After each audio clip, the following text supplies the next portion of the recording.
আসসালামু আলাইকুম বিয়ার সবাই, আশা করি ভালো আছেন। আমি লাজি চৌধুরী, ব্লগ থেকে সবাইকে স্বাগতম। তো এই তো আপনাদের নিয়ে আবার একটি নতুন ব্লগ শুরু করলাম। তো আজকে সাংসারিক কোনো কাজকর্ম নিয়ে শুরু করব না, আজকে নতুন একটা দিন নিয়ে শুরু করতেছি।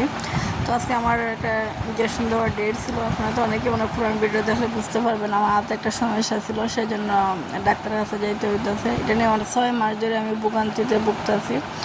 অনেক ডাক্তার দেখাইছি, কমে নাই। শেষ পর্যন্ত ডাক্তার বলছিল সার্জারি করার জন্য। তো গেছিলাম সার্জারি করতে। এখন ডাক্তার বলছে যে সার্জারি না করে দেখি ইঞ্জেকশনের মাধ্যমে সমাধান হয়। তখন 21 দিন পর ইঞ্জেকশন নিতে হয় আর কন্টিনিউ ওষুধ খাইতেছি। তো আসলে যাইতেছি ঠিকই, ভাবতেছি কত কষ্ট হইব আজকে। আসলে ইঞ্জেকশনটা খুবই কষ্টদায়ক, খুবই যন্ত্রণাদায়ক। একজন মা যখন সিজারে যায় ওটিতে, তখন এই যারা ইঞ্জেকশনটা নিচ্ছে তারা বুঝবে কী কষ্টদায়ক, সেম কী কষ্টদায়ক। আর হাতের যন্ত্রণা 3 দিন বড় অনেক ব্যথা থাকে। কিছু করার নাই, সুস্থ হইতে হলে একটু তো কষ্টদায়ক সহ্য করতে হইব। তো এইভাবে চিন্তা করে যাইতেছি। আজকে ভোর 6টার সময় ঘুমতে উঠছি, নাস্তা করে শুধু নাস্তাই করছি, তারপরে চলে যাইতেছি আবার ডাক্তারের কাছে। কারণ সিএল পেতে অনেক সময় লাগে, ঘুরে যেতে হয়। তারপরে কত নম্বর সিএলের পর ভাল্লাই জানেন। তো ডাক্তারের কাছে অবশ্য সিএল বেশি লম্বা হয় না, কারণ আমার ইনজেকশন ছিল যেহেতু। আর যদি আমি এমনি নতুন রুগী হইতাম, তো আছে রাত 8টা বাজবানের ডাক্তার দেখাইতে। আল্লাহর রহমতে সকাল এই ডাক্তারটা দেখাইতে পারছিলাম। তো বন্ধুরা, অনেক কষ্টদায়ক ইঞ্জেকশনটা, যার কারণে আজকে বাসায় এসে কিছু করতে পারছি না। সারাদিন শুয়ে রয়েছি, বাতি খাইছি, অনেক কষ্ট হয়ে গোসল করছি না। এখন সন্ধ্যার সময় একটু ফ্রেশ হয়েছি, সারাদিন শুয়ে রয়েছি।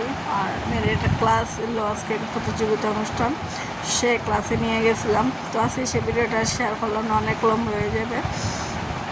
নেক্সট আপনাদের সাথে একটু শেয়ার করবো। তো আসলে সমুদ্র মাঠগুলো দেখতে অনেক ভালো লাগে। প্রকৃতির সাথে মিশে যেতে মন চায়। আর আমি একটু প্রকৃতি প্রেমিকই, আমার প্রকৃতিটা যেন খুব বেশি ভালো লাগে। এটা একটা কমিউনিটি সেন্টার, এখানে অনেক বিয়ে খাইছি, আর নেক্সট আরও খাওয়া হবে। আর এখানে সব আমাদের বিয়ে হয়, যারা হয় আমাদের সিলেট হবিগঞ্জ পড়ছে। তো অনেকে চিনবেন, হয়তো অনেকে চিনবেন না। তো জায়গাটা অনেক নিরিবিলি, অনেক শান্ত। ওই যে দূরতে দেখা যাচ্ছে, এটা কিন্তু আমার হাই স্কুল। এই জায়গাটাতে আসলে অনেক স্মৃতি, অনেক কিছু মনে হয়। সেখানে আমি লেখাপড়া করছি 6 থেকে 10 পর্যন্ত। তারপরে তার বাম পাশে ছিল কলেজ। আমি এক সাইডে আমার হাই স্কুল ছিল, এক পাশে কলেজ ছিল। তো এই বেশি দূর যেতে হয় না। কলেজটা অনেক ভালো ছিল, সেই জন্য এখানে ভর্তি হয়েছিলাম। আমি ইন্টারটা এখানে ফার্স্ট করছি।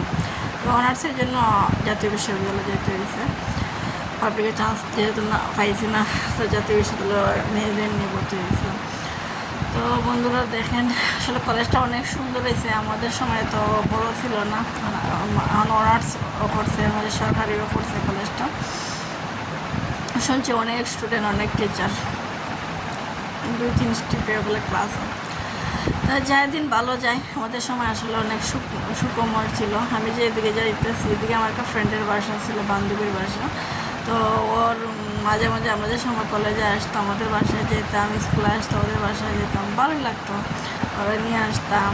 আমার মেয়ের বান্ধবীরা যখন আসে, তখন মনে হয় যে আমরা তো এরকম করছি। আমার বান্ধবীরা নিয়ে আসতাম, আমার যে শুনতাম তো পাই নেবো হয়, তাতে বিশ্বরূপ পার হয়ে যাওয়াটা কত রিক্স। তোমরা তো সাহস বিশ্বরূপে পার হয়ে তোমরা যাও বান্ধবীর বাসায়।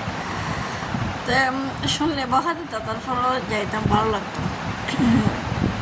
বান্ধবীর সাথে খুবই একটা ভালো আমরা 7 বান্ধবী ছিলাম। একদিন রায়কে তো যেতাম না, একদিন সে না আসলে আমরা যাইতাম, কেন আসে না, কী খবর, আসলে বিষয় জানার জন্য। তো স্মৃতিগুলো আসলে অনেক মনে পড়ে। তো এই জায়গাটা আসলে আরও অনেক সুন্দর একটা জায়গা, অনেক সুন্দর একটা ভিউ। এখানে একটা পুকুর মনে হয়, অনেক বড় একটা পুকুর দেখা যেতেছে। আর সাইডেতে অনেক সবুজ শ্যামলা ধান গাছ মনে হয় এগুলো, আমার তো মনে যাবে ধান গাছে। তো বৃষ্টি এমন কারণে মনে হয় আরও সুন্দর হয়েছে গাছগুলো দেখতে। তো আমার প্রাকৃতিক দৃশ্য তো আগেই বললাম প্রিয়। তো এখন বাইরে আমার প্রাকৃতিক দৃশ্যটা ধারণ করতে খুব ভালো লাগে। তো বন্ধুরা, সবাই আমার জন্য একটু দোয়া করবেন। আমি শারীরিকভাবে তো খুবই অসুস্থ, আর ইঞ্জেকশন দিলে আরও 3-4 দিন যায়, খুবই অসুস্থ, ডাইন হাত নিয়ে কোনো কিছু করতে পারি না, খাইতেও পারি না, আর প্রচণ্ড ব্যথা, জানি না ব্যথাটা কয়দিন যাবে, হয়তো একদিনও কমতে পারে, কি 2 দিনে যেতে পারে, কি 3 দিনে যেতে পারে, এটা আসলে বাইকের উপর নির্ভর করে। তো যত তাড়াতাড়ি সুস্থ হয়ে ততই মনে হয় মঙ্গল। জানি না আল্লাহ কোন শাস্তি দিতে আছেন, হয়তো কোনো অন্যায় করছিলাম, সেই শাস্তি ভোগ করতেছি, আল্লাহ যেন সেই শাস্তিটা মুকুব করে আমাকে সুস্থতা দান করেন, এটাই আল্লাহর কাছে চাই। মেয়েরও মোটামুটি তো সুস্থ হয়েছে, এখন তাদেরও আর একটা ট্রিটমেন্ট বাকি রয়েছে, এটা দিয়ে শেষ করবো আস্তে আস্তে। আমার আসলে ইঞ্জেকশনটা নিতে গেলে আমাদের শহরে যেতে হয়, সেই জন্য আর শুক্রবার ছাড়া ওনাকে পাওয়া যায় না, আর 21 দিন পর আবার যেতে হবে। আসলে তখন মন হইলে ভিতরটা খেপে উঠে, কিছু করার নেই, যেতে তো হবে। আর ট্রিটমেন্ট যেহেতু খরচা, সেটা তো ফিনিশিং করতে হইবে, আর যা মাঝে আবার রেখে চলে আসিতে তো আরও সমস্যা হয়। এটা অনেক বই বল, আমার চিকিৎসাটা হইতেছে, অনেক টাকা খরচা দিতেছে, অত টাকা খরচা হলে অর্ধেক রাস্তায় দিয়ে এসে আবার চিকিৎসাটা বন্ধ করি, তাহলে আরও সমস্যায় পড়বো। সেই জন্য শেষটা একবারে দেখিয়ে আসি কী হয়, আল্লাহ কী কপালে রাখছে, কমেনি। ডিটেলস আমাদের একটা কয় নদী বলে, আসলে কয়টা নদীটা অনেক বড় ছিল, আস্তে আস্তে মানুষ এগুলোকে বরাট করে কী সুন্দর গাছ ফলাইতেছে, আর বালুকে উত্তোলন করার জন্য